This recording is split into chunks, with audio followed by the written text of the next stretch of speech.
कृपाचार्य और द्रोणाचार्य। दोस्तों, आप सभी से निवेदन है, कृपया कहानी को लाइक और सब्सक्राइब जरूर करें।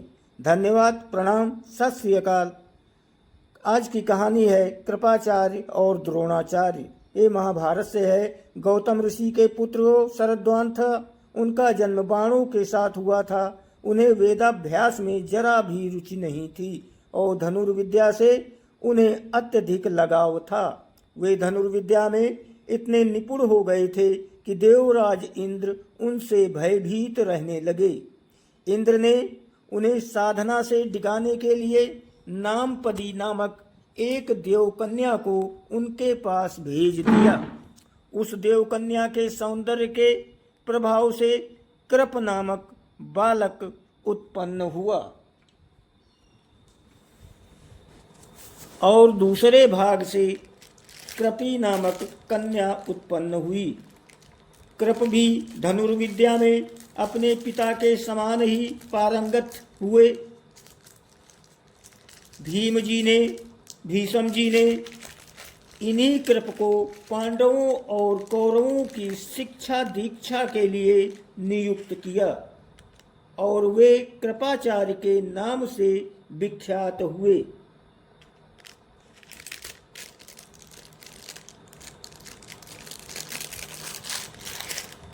कृपाचार्य के द्वारा पांडवों तथा कौरवों की प्रारंभिक शिक्षा समाप्त होने के पश्चात अस्त्र शस्त्रों की विशेष शिक्षा के लिए भीष्म जी ने द्रोण नामक आचार्य को नियुक्त किया।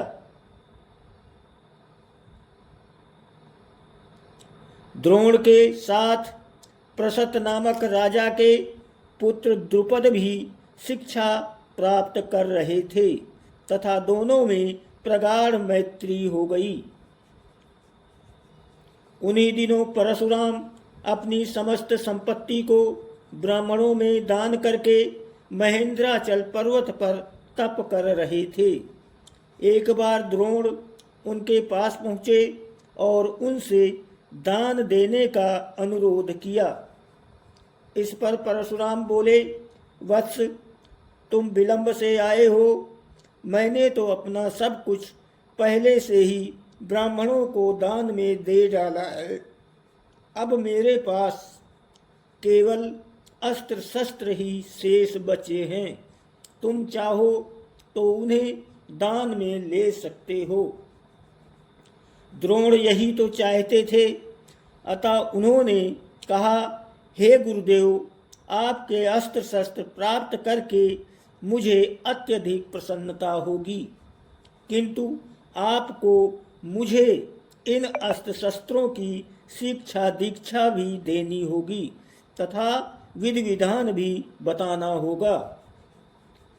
इस प्रकार परशुराम के शिष्य बनकर द्रोण अस्त्र शस्त्र आदि सहित समस्त विद्याओं के अभूतपूर्व ज्ञाता हो गए।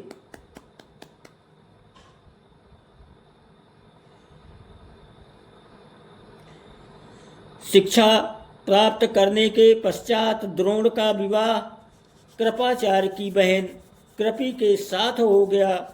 कृपी से उनका एक पुत्र हुआ। उस पुत्र के मुख से जन्म के समय अश्व की ध्वनि निकली, इसलिए उसका नाम अश्वस्थामा रखा गया।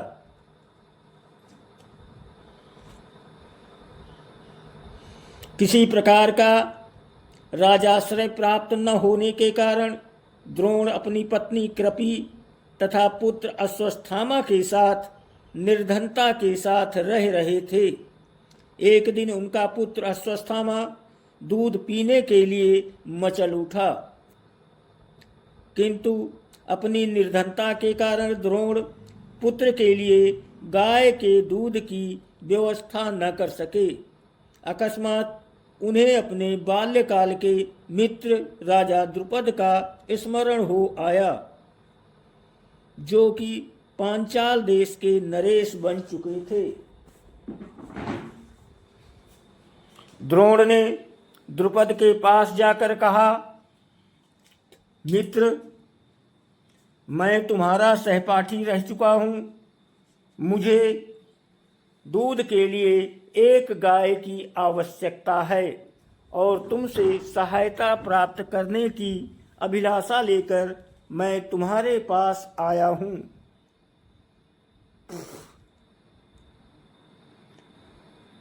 इस पर द्रुपद अपनी पुरानी मित्रता को भूलकर तथा स्वयं के नरेश होने के अहंकार के वश में आकर द्रोण पर बिगड़ उठे और कहा, तुम्हें मुझको अपना मित्र बताते हुए लज्जा नहीं आती। मित्रता केवल समान वर्ग के लोगों में होती है, तुम जैसे निर्धन और मुझ जैसे राजा में नहीं।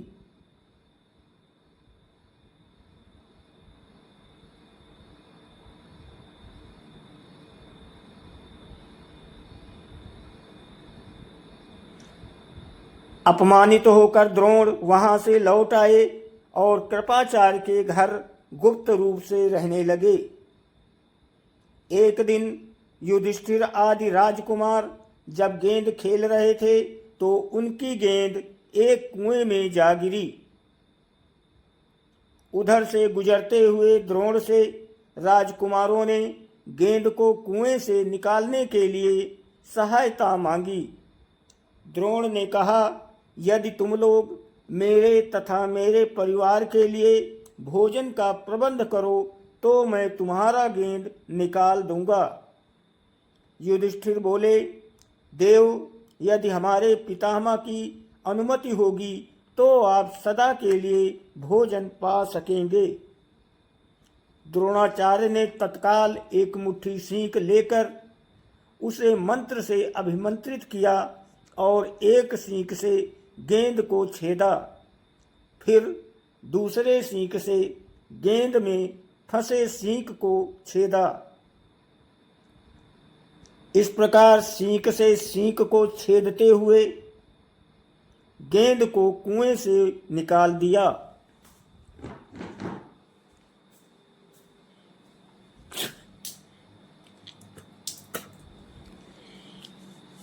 इस अद्भुत प्रयोग के विषय में तथा द्रोण के समस्त विषयों में प्रकांड पंडित होने के विषय में ज्ञात होने पर भीष्म पितामह ने उन्हें राजकुमारों के उच्च शिक्षा के नियुक्त कर राजाश्रय में ले लिया और वे द्रोण के नाम से विख्यात हुए।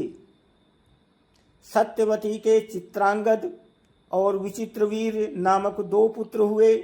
शांतनु का स्वर्गवास चित्रांगद और विचित्रवीर के बाल्यकाल में ही हो गया था, इसलिए उनका पालन पोषण भीष्म ने किया था।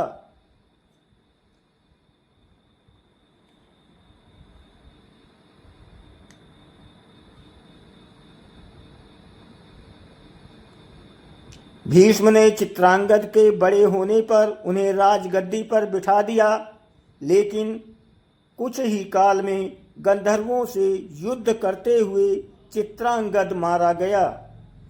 इस पर भीष्म ने उनके अनुज विचित्रवीर को राज्य सौंप दिया।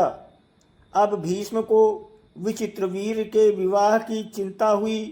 उन्हीं दिनों काशीराज की 3 कन्याओं अंबा, अंबिका और अंबालिका का स्वयंवर होने वाला था।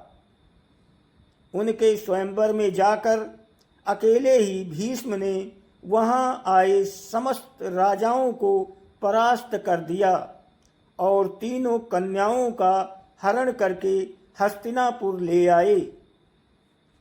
बड़ी कन्या अंबा ने भीष्म को बताया कि वो अपना तन मन राजा साल्व को अर्पित कर चुकी है।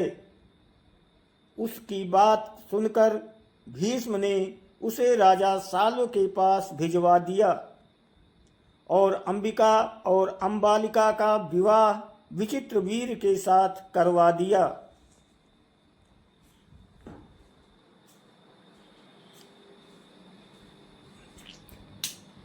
राजा साल्व ने अंबा को ग्रहण नहीं किया, अतः वो हस्तिनापुर लौटकर आ गई और भीष्म से बोली, हे आर्य, आप मुझे हर कर लाए हैं, अतएव आप मुझसे विवाह करें। किंतु भीष्म ने अपनी प्रतिज्ञा के कारण उसके अनुरोध को स्वीकार नहीं किया। अम्बा रुष्ट होकर परशुराम के पास गई और उनसे अपनी व्यथा सुनाकर सहायता मांगी। परशुराम ने अम्बा से कहा, हे देवी, आप चिंता ना करें, मैं आपका विवाह भीष्म के साथ करवाऊंगा।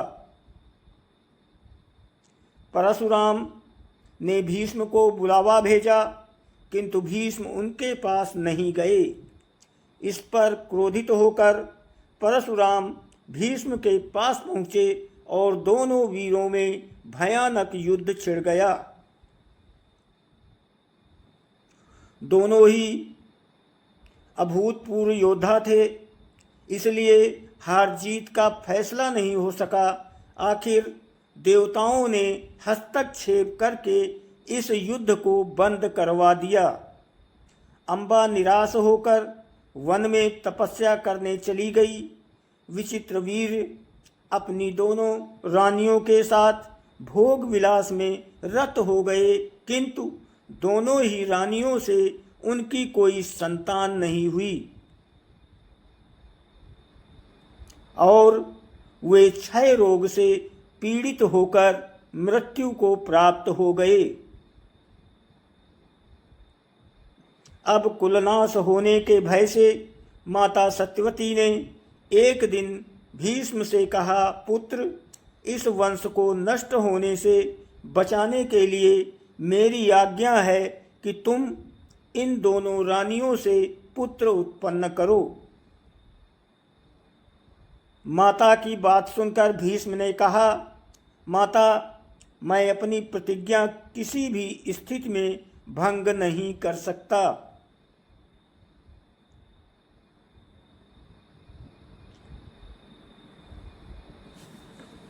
ये सुनकर माता सत्यवती को अत्यंत दुख हुआ। अचानक उन्हें अपने पुत्र वेद व्यास का स्मरण हो आया। स्मरण करते ही वेद व्यास वहाँ उपस्थित हो गए। दोस्तों, आप सभी से निवेदन है, कृपया कहानी को लाइक और सब्सक्राइब जरूर करें। धन्यवाद, प्रणाम।